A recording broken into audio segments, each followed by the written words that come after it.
In this video, we're going to examine some aspects of my discussion with Dr. Waney Squier. Dr. Squier is a neuropathologist, highly qualified and highly regarded neuropathologist who began to question the consensus on shaken baby syndrome. This became something of a controversy with the attempts made to strike her off and certainly to exclude her from cases involving shaken baby syndrome. Dr. Squier firstly explained to me when she had first come to question the consensus on this condition. So you did appear in the prosecution of shaken baby cases originally, and then you essentially completely changed your mind on the science behind this. So I guess I should explain, or maybe better for you to explain what shaken baby syndrome is before we go any further, actually. Yes, shaken baby syndrome is essentially a hypothesis that was generated in the 1970s because doctors couldn't understand why it was that some of these young babies, usually 3 months old or less, would come to hospital, sometimes very ill, sometimes not very ill, but showing evidence of bleeding around the brain in the membranes that surround the brain inside the skull, bleeding behind the eyes in the retina, and what's called encephalopathy, which can be, well, it's sort of brain malfunction. It can be a baby who's not sleep or is rather sleepy, not feeding well, vomiting, or a baby who's really severely ill and has massive brain swelling. And these are signs that had traditionally been associated with trauma. But the mystery about these cases, they never had any evidence of trauma. They didn't have fractures, they didn't have bruises, they didn't have anything to indicate that they'd had a major accident or injury. And it was a British neurosurgeon who said in the 70s, well, maybe if you shook a baby, you would be able to damage it without causing any direct injury. And that could cause you symptoms. And it was a suggestion by somebody called Norman Guthkelch that this could be a possibility. And it was seized upon to explain these cases that doctors found it very hard to explain otherwise. And it just became accepted as a reasonable hypothesis, a reasonable diagnosis for these babies. It was accepted into the medical literature, into the textbooks taught in medical schools. And I was one of the people who read all about this and thought, okay, right, this is shaken baby syndrome. And in fact, I did do a number of cases where a child died after being brought into hospital suddenly unwell. And the pathologist would say, well, there's bleeding around the brain and there's bleeding behind the eyes. We think this is shaken baby syndrome. I would look at the brain, and if I didn't find anything else, any other obvious problem with the brain, then that would fit with shaken baby syndrome, because often the brain's just a bit swollen or there's not very much to see. And I went along with this. And it wasn't until about the year 2000 that one of my colleagues, Jenny Geddes, a neuropathologist in London, wrote a paper in which she had studied 50 babies who died suddenly and unexpectedly and were thought to have been the victims of inflicted injury.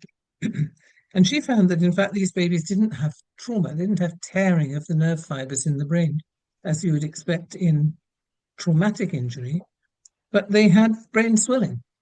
And that can be seen in a huge number of conditions. They specifically had lack of oxygen to the brain and swelling, which could have been due to the heart failing or due to choking or due to some lung problem. All sorts of things. Certainly didn't mean it had to be trauma. And I had huge respect for Jenny Geddes and her work. She was a very senior member of our neuropathology community. And so I talked to her and I read her papers, and I thought what she was saying sounded reasonable. So I started reading, looking at all the literature I could, talking to lots of people. I met somebody called John Plunkett in the United States, who was a forerunner in the field challenging shaken baby syndrome. And I realized, yeah, there's no evidence to support this shaken baby hypothesis.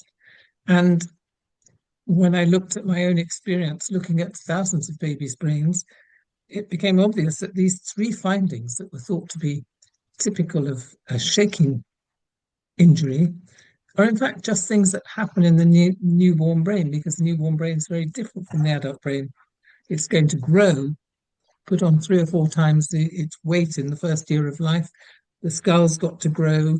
There's got to be a lot of accommodation for this growing metabolically active brain to have a huge blood supply. And that's why when something happens, when a baby suffers from lack of oxygen, you can have bleeding around the brain and bleeding behind the eyes and brain swelling, all of these being interrelated. They're because something's going wrong with the blood supply and the normal situation in the skull, in the brain.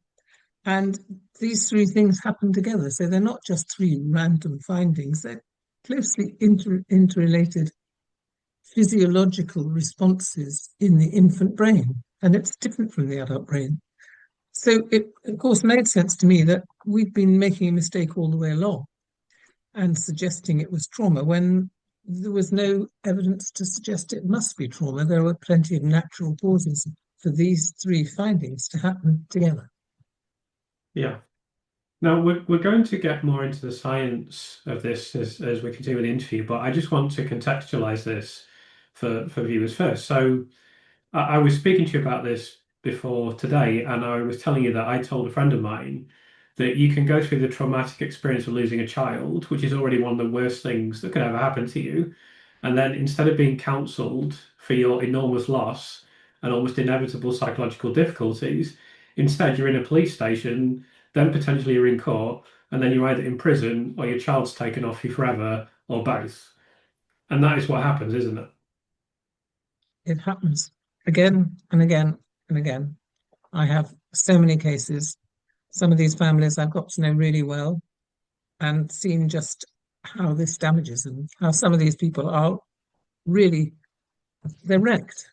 They're shadows of their former selves because of what they've been through, because there can be nothing worse than losing a baby and then being told that you killed it. I mean, it's just unthinkable. It's awful.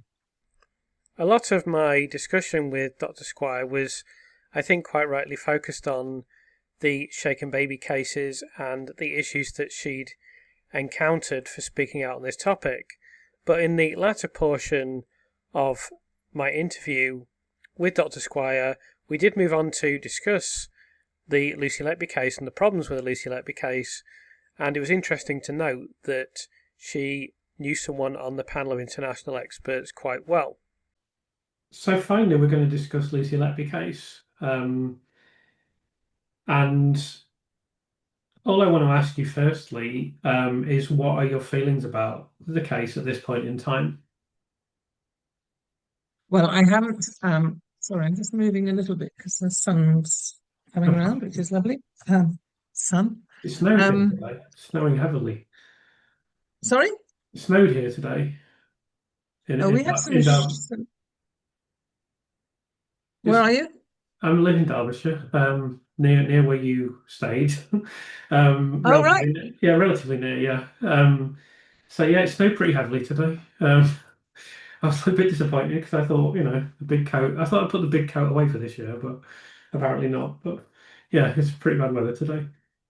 Well, we had some hail and it's been extremely cold, but yeah, now the sun's back. Well, that's good. That's good. And so yeah, what are your feelings what your question was? What are your feelings on Lucy Letby case at this point in time? I have not been professionally involved with the Lucy Letby case at all, but I did watch the press conference, and I do know her lawyer reasonably well. And the press conference involved 14 experts looking at the pathology.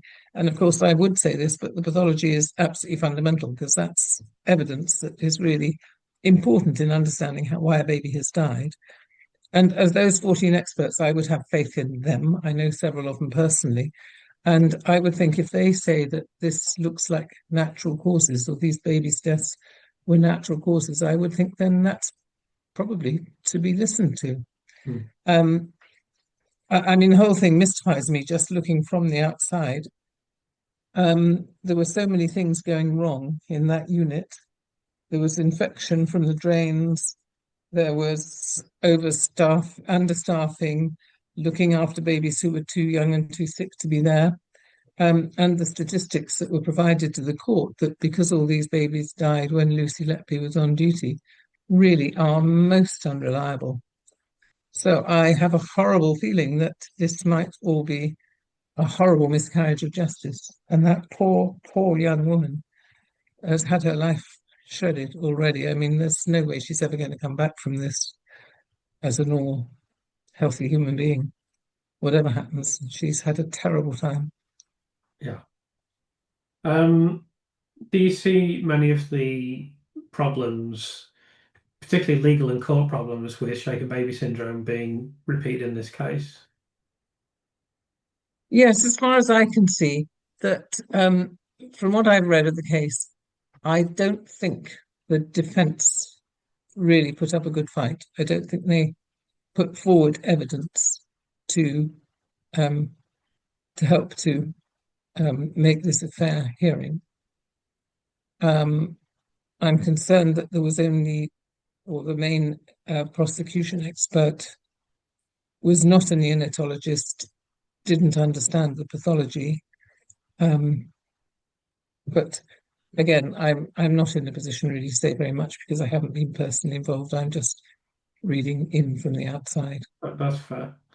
And hopefully we're going to do another interview relatively soon, and we're going to talk about expert witnesses, the court system, and so forth. But I did just want to ask you, there are now significant issues with the three main prosecution witnesses from the Lucy Letby case. I should mention as well that they wanted to include Martin Ward Platt, who'd already been involved in two miscarriages of justice for murder previously.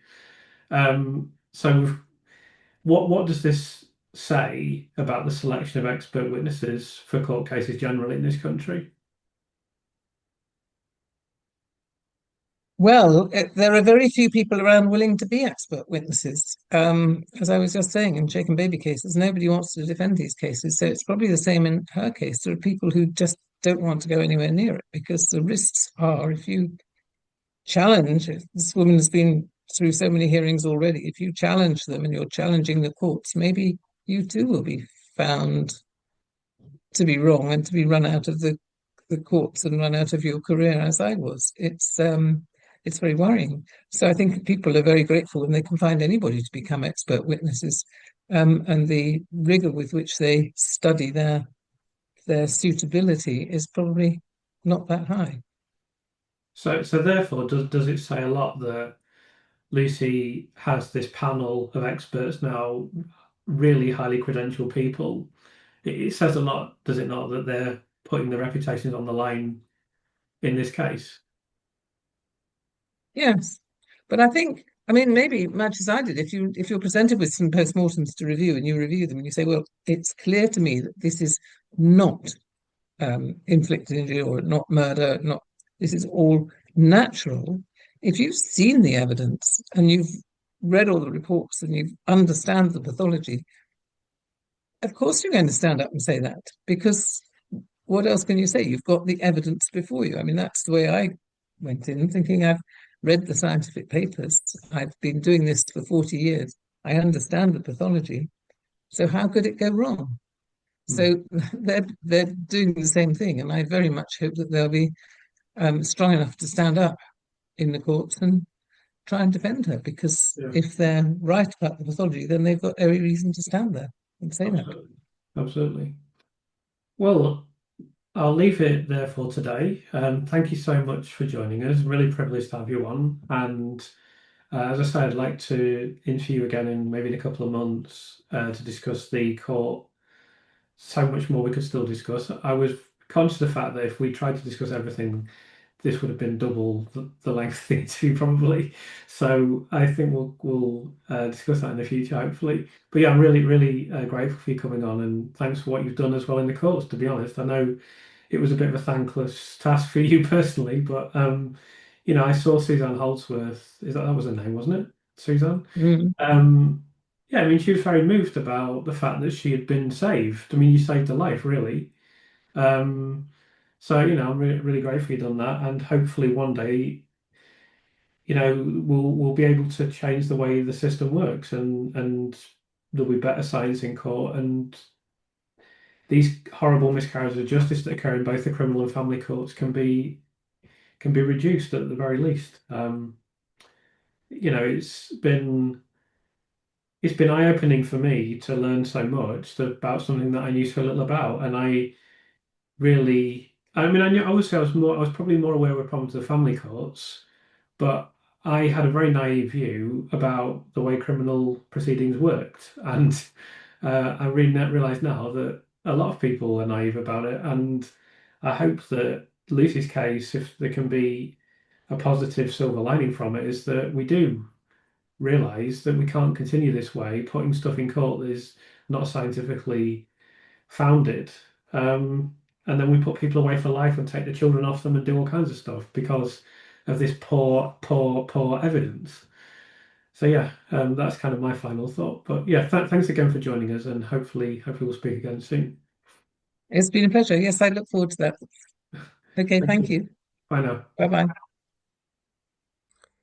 So it was a very interesting discussion with Dr. Squier that went on for 75 minutes. I certainly recommend that you check that out, as it's important for people to understand the issues with shaken baby syndrome, how you can be convicted for it, and there are now virtually no voices who will stand up against this. It's a major problem all over the world, and there's no indication at this point in time that it's going to diminish. So I think it's very important for us to all understand this, because it's very much symptomatic of the problems that Lucy has experienced with expert witness evidence in her case. With that being said, I'll be back tomorrow with some more reflection on the Lucy Letby case and a different subject area, so I'll look forward to joining you then.